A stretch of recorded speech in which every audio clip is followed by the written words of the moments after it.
प्रणाम प्रणाम प्रणाम, वंदे मातरम।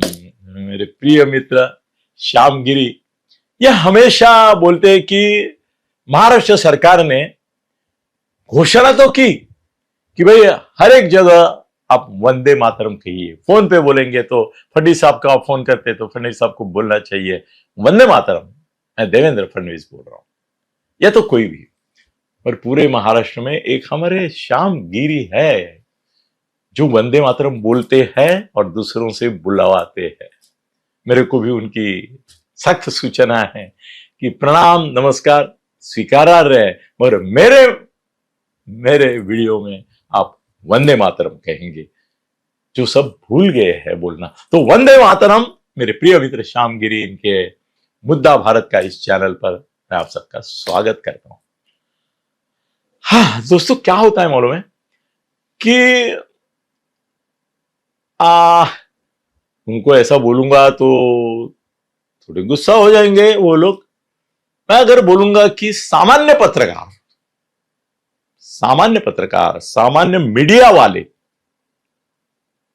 चैनल वाले हो, सोशल मीडिया वाले हो, प्रिंट इलेक्ट्रॉनिक मीडिया सब हो, मेरा दावा है कि मैंने देखा है, मैंने अनुभव किया है। मैं इन सब में पिछले 55 साल से मिक्स हो रहा हूं, उनके साथ रह रहा हूं, बातें कर रहा हूं, उनके अनुभव जान रहा हूं, उनका जीवन जान रहा हूं, उनकी कार्यशैली से मैं अवगत हूं।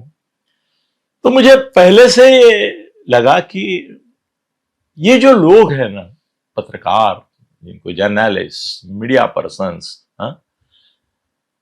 इनकी मर्यादा होती है कि वो अपने जिस नेता के बारे में बोल रहे हैं वो ऑन द रिकॉर्ड क्या बोलता है वही देखते हैं। एक जो शब्द होता है उसके पीछे कोई अर्थ होता है, कभी अनर्थ होता है, कभी अन्वयार्थ होता है, कभी सार्थ होता है। एक अलग अलग प्रकार के अंत प्रवाह एक शब्द में भी होते हैं, और वो किस प्रकार से बोला जाए इससे भी उसका अर्थ बदलता है। सादी गोष्ट है। मैंने अगर आपको बोला वाह वाह वाह वाह, तो आप समझेंगे कि हां मेरी तारीफ की, अनिल जी ने मेरी तारीफ की है। मगर बोला वाह वाह वाह वाह, तो आप समझ में आएगा आपके कि मैं निंदा कर रहा हूं। एक एक शब्द का ऐसा दूसरा अर्थ होता है। वो दूसरा अर्थ समझ लेने की ताकत और बताने की हिम्मत बहुत थोड़े पत्रकार में होती है, बहुत थोड़े पत्रकार में होती है।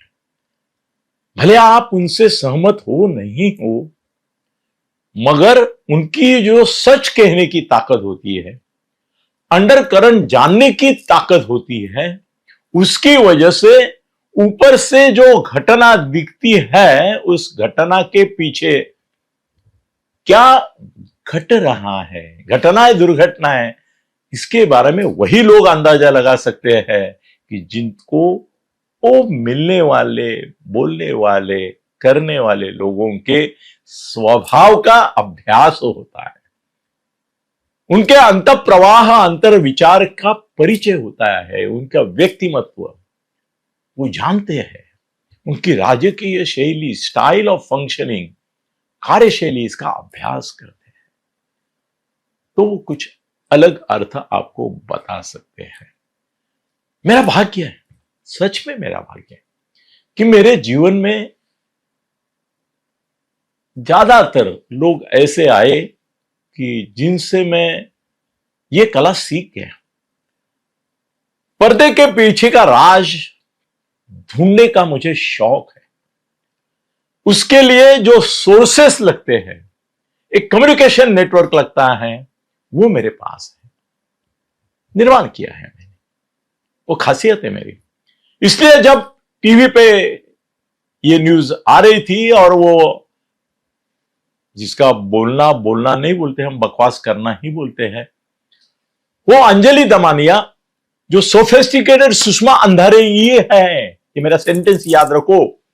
सुषमा अंधारे और अंजलि दमानिया में खाली दिखने का, बोलने का ढंग, शब्दों का प्रयोग और एक मध्यम वर्गीय उच्च भ्रूशैली ये छोड़ा तो आशय से दोनों एक ही लेवल से, बुद्धि से दोनों एक ही लेवल की है, मनस्थिति एक ही है, मानसिकता एक ही है, लेवल भी एक ही है। कौन? सुषमा अंधारे और अंजलि दमानिया। हां, एक फर्क है कि सुषमा अंधारे उद्धव ठाकरे की हथियार है, जबकि अंजलि दमानिया नाम लेंगे तो थोड़ा संकोच होता है, कुछ लोगों को ऑकवर्ड भी लगता है, मगर फडणवीस साहब का माउथपीस है अंजलि दमानिया।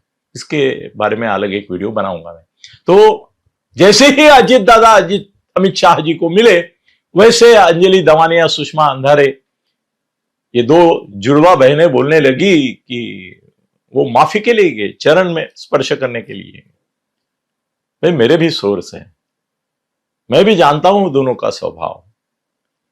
ये याद रखो, आज की तारीख में एकनाथ शिंदे भी अमित शाह से मिलते हैं, मोदी जी से मिलते हैं और अजीत दादा मिलते हैं। ये क्षुद्र विचार खाली सुषमा अंधारे दमानिया करते हैं, उससे बहकाव में मत आना। आज की तारीख में अजीत दादा महाराष्ट्र के अर्थ मंत्री भी है, उप मुख्यमंत्री भी है, और आगे चल के बिहार के चुनाव के बाद दो चीजें हैं। एक तो अजीत पवार ने सबको बताया था बिहार में कि कोई उम्मीदवार मत खड़ा करो, महायुति को अपना साइलेंट सपोर्ट होना चाहिए। मगर प्रफुल्ल पटेल को आजकल सिंह उभर के आए हैं। प्रफुल्ल पटेल का कोई पंचनामा मुझे करना है जल्द ही, थोड़ी इंफॉर्मेशन कलेक्ट कर रहा हूं, कर दूंगा कि अजीत पवार को शह देने के लिए प्रफुल्ल पटेल को खड़ा किया जा रहा है राष्ट्रवादी में, उसके बारे में बोलूंगा, मगर आज वो विषय नहीं। तो अजीत पवार का बात नहीं सुनते हुए प्रफुल्ल पटेल ने बिहार में खड़ा कर दी, हार गई, डिपॉजिट गया यार, मगर अपशकुन तो किया। तो उसके संदर्भ में यह बात अमित शाह जी को बतानी जरूरी थी कि प्रफुल्ल पटेल का यह आगाऊपना है। उसने बिना पूछे, मैंने उसको दिया था आदेश, फिर भी नहीं माना और ये किया, तो वो एक एक्सप्लेनेशन उनको देना था। दूसरी एक बात है कि बिहार के चुनाव के बाद राजकीय समीकरण देश भर में बदल रहे हैं, वो महाराष्ट्र में बदलने वाले हैं। तो ये परिप्रेक्ष्य में महायुति में अजित दादा पवार की राष्ट्रवादी की क्या भूमिका होनी चाहिए, किस दृष्टिकोण से अब ये बदले हुए परिप्रेक्ष्य में अमित शाह देखते हैं, ये भी जानना अजीत दादा के लिए जरूरी था। क्योंकि लोकल लेवल पर अभी ये तो छोटे छोटे नगर परिषद, नगर पंचायत चुनाव हो रहे हैं, उसमें कोई मतलब नहीं है, ज्यादा कोई टेंशन नहीं है। मगर आगे चल के महापालिका के जो चुनाव है उसमें टेंशन रहेगा और अमित शाह को अटेंशन भी देना पड़ेगा। इसलिए अजीत दादा को वो भी मार्गदर्शन लेना था। मैं ऑथेंटिकली कह रहा हूं, अंजलि दमानिया बोल रही है ना, सुषमा अंधारे बोल रही है ना कि वो ये पार्थ के लिए दौड़े और भागे और ये किया। आपको सब बताता हूं मैं, ये लोग बड़े स्वाभिमानी रहते हैं, उनको मालूम है कि अगर मैंने ऐसी कोई बात की कि भाई मेरे पार्थ को बचा लो, पार्थ को बचा लो, पहली बात तो ये पार्थ को बचाना नहीं बचाना, ये अमित शाह से कोई लेना देना नहीं है। अमित शाह केंद्रीय गृह मंत्री है, उनके पास की यंत्रणा जो है ईडी बीडी बीडी बीडी बीडी बोलते, उसका संबंध पार्थ पवार के से नहीं है। उसका संबंध सिर्फ देवेंद्र फडणवीस और महाराष्ट्र की पुलिस और इकोनॉमिक ऑफेंस विंग इससे ही है, जहां पे ऑलरेडी देवेंद्र जी ने पार्थ को रिलीफ दे चुके हैं, क्लीन चिट दे चुके हैं। सुप्रिया सुळे ने क्लीन चिट दी है, हां, शरद पवार विरुद्ध बोले मगर उसने क्लीन चिट दी है। तो अभी मैं आपको आश्वासित करता हूं कि पार्थ के बारे में एक शब्द भी बोले नहीं होंगे, ना अमित शाह ने उनको पूछा होगा, क्योंकि ये लोकल मामला सेटल हो गया है, अब कुछ होने वाला नहीं है पार्थ को तकलीफ, तो उसका उपकार क्यों लेंगे, क्यों लेंगे? मैं समझता हूं अजित पवार की मानसिकता को, अमित शाह की मानसिकता को, इसलिए आपको बताता हूं। बहुत सारे चर्चाएं हुई पार्थ के बारे में, अजित पवार ने अमित शाह के साथ कोई चर्चा नहीं की। ये बकवास है जो अंजलि दमानिया के मुंह से कोई करवा रहा है, नाम तो ले लिया मैंने, और Sushma Andhare, don't believe them, I tell you, take it from me, Amit Shah से पार्थ के बारे में कोई चर्चा नहीं हुई। धन्यवाद।